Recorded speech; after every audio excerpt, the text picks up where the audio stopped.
व्यासपीठावर उपस्थित असलेले समस्त अतिथीगण, या सर्वांना माझे स्नेहवंदन। दरवर्षीप्रमाणे याही वर्षी शाळेचे स्नेहसंमेलन आयोजन विनिकने केले आहे। स्नेहसंमेलन घेण्याचा उद्देशच मुळे विद्यार्थ्याच्या सुप्त कलागुणांना वाव मिळावा, त्यांचे अंगभूत कौशल्य विकसित व्हावे, सामाजिक सांस्कृतिक मूल्य जपल्या जावे, येणारी पिढी उत्साहवर्धक आनंददायी राहावी हा आहे आणि तो वारसा आपल्या जवळा बाजारमध्ये विनिकने जपला आहे। सर्व शाळा विद्यार्थ्याच्या उज्ज्वल भविष्यासाठी प्रयत्न करीत असतात, परंतु विद्यार्थ्याच्या विकासाची प्रक्रिया प्रमुखतः 3 घटकावर अवलंबून असते।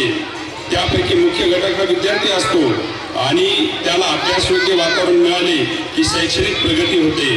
त्यामध्ये पालक, माता पिता व शाळा या दोन्ही घटकालाही महत्त्व आहे। कौटुंबिक वातावरण व्यवस्थित असेल व शाळा ऍक्टिव्हिटी व विविध प्रोग्रामचे आयोजन करीत असेल तर विद्यार्थ्याचे जडणघडण चांगल्या प्रकारे होते। सद्यस्थितीत पालक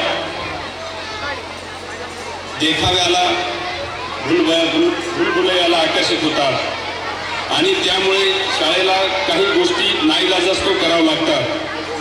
जवळा बाजारून जिल्ह्याच्या ठिकाणी, तालुक्याच्या ठिकाणी बरेच विद्यार्थी जात असतात। मी बघतोय त्यांना जायला यायला जवळजवळ 1.5 तास जायला याला 1.5 तास। वय त्यांचं खूप कमी, 7-8 वर्ष वय, त्यांच्या आस्तीची पूर्ण वाढ झालेली नाही। जाता येता एक्झर्शन होते। तुम्ही एखादा दिवस समजा परभणी, हिंगोली, नांदेडला कुठं जाऊन आले तर माणूस थकून जातो।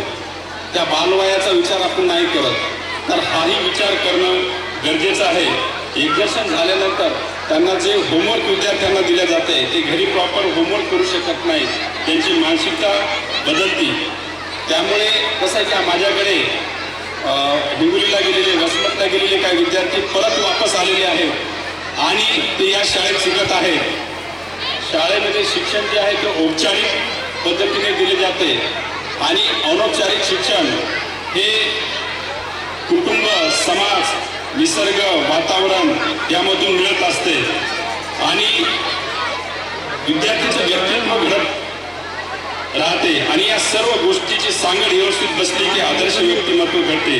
तेच विद्यार्थी स्वतः स्वावलंबी बनतात आणि इतरांनाही पायावर उभे राहण्याची प्रेरणा देतात आणि या सर्वामुळे एक सदृढ निकोट समाजाची निर्मिती होते। ही समोर बसलेली चिमुकली मुले देशाचे आधारस्तंभ आहे। त्या स्तंभावरती सुजलाम सुफलाम यशस्वी शांतिप्रिय देशाचे छत आहे, ते विसरायला नको। ही मुले भविष्यातील डॉक्टर, इंजिनियर, शास्त्रज्ञ, प्राध्यापक, IAS, IFS चे सुपर क्लास 1 अधिकारी, शेतातून सोने पिकवणारे शेतकरी, व्यापारी, उद्योजक आहेत।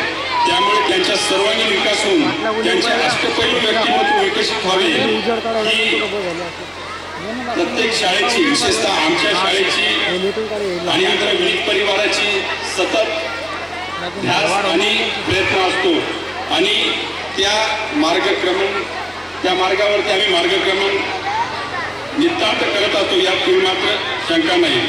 शाळेच्या परिवारातील शिक्षक व सहशिक्षक यांना ट्रेन करण्यासाठी आम्ही यावर्षी शिक्षकांना प्रशिक्षण दिलं। विद्यार्थ्यांना त्या दिवशी सुट्टी दिली, परंतु शिक्षक प्रशिक्षित असावे, चांगल्या प्रकारचं एज्युकेशन विद्यार्थ्यांना मिळत जावं यासाठी आम्ही नितांत प्रयत्नरत आहोत। उत्कृष्टातील उत्कृष्ट देण्याचा आमचा प्रयत्न आहे। विनिकने फाउंडेशन केलेल्या 2 बॅच 12वी या ठिकाणी फाउंडेशन या ठिकाणी झालेले आहे, बाहेर पडले आहेत। त्यातील बरेच मुलं MBBSला, इंजिनिअरिंगला आणि दुसऱ्या विविध क्षेत्रामध्ये काही विद्यार्थी तर असे व्याख्याते झालेले आहेत। हे वेगवेगळ्या क्षेत्रामध्ये आपला ठसा उमटवित आहेत आणि स्वतः स्वावलंबी बनत आहेत। सर्व पालकांची किंवा विद्यार्थ्याच्या वडिलांची एकच इच्छा असते की माझा मुलगा माझ्यापेक्षा कीर्तीने व आर्थिक कमाईने मोठा झाला पाहिजे। यासाठी मूल्य शिक्षणाची, व्यावसायिक शिक्षणाची गरज असते, त्याचे फाउंडेशन स्ट्रॉंग असले पाहिजे। ते सर्व विनिक आपल्या पाल्याकडून करून घेते, म्हणून म्हणतो विनिक है तो मुमकिन है। आमचे मुळात ब्रीदर्स विनिक एक्सपेक्ट जी क्वालिटी एज्युकेशन फॉर्म हे आहे। शाळेचा पोर्शन हा फेब्रुवारीला संपलेला आहे, परंतु काही शिक्षकांचे मुख्याध्यापकाचे म्हणणे आले आता जर का आता एक्झाम घेतली तर पुढं ॲन्युअल फंक्शनमध्ये विद्यार्थी पार्टिसिपेट होणार नाही. त्याच्यामुळं अगोदर आम्ही ॲन्युअल फंक्शन घेऊन नंतर एक्झामची पुढं 9-10 दिवस प्रॅक्टिस घेणार आहे. आणि ह्या ॲन्युअल फंक्शनच्या तयारीसाठी जे दिवस होते या पिरियडमध्ये पण विद्यार्थ्यांना वेळोवेळी होमवर्क व क्लासवर्क दिल्या जात होते. वर्षभर विविध कार्यक्रमाची रेलचल ॲन्युअल फंक्शन च्या कार्यक्रमाने संपते आणि उत्साह उमंग आनंददायी वातावरणात सर्व विद्यार्थी एक्झाम देतील आणि पुढेही व्यवस्थित प्रोग्रेस करून पुढच्या वर्गात ते पदार्पण करतील. शेवटी एवढंच म्हणेन, जरुरी नहीं रोशनी चरागोशी हो, जरुरी नहीं रोशनी चरागोशी हो, शिक्षा से भी हर घर रोशन होते हैं. जय हिंद, जय महाराष्ट्र, जय विनी.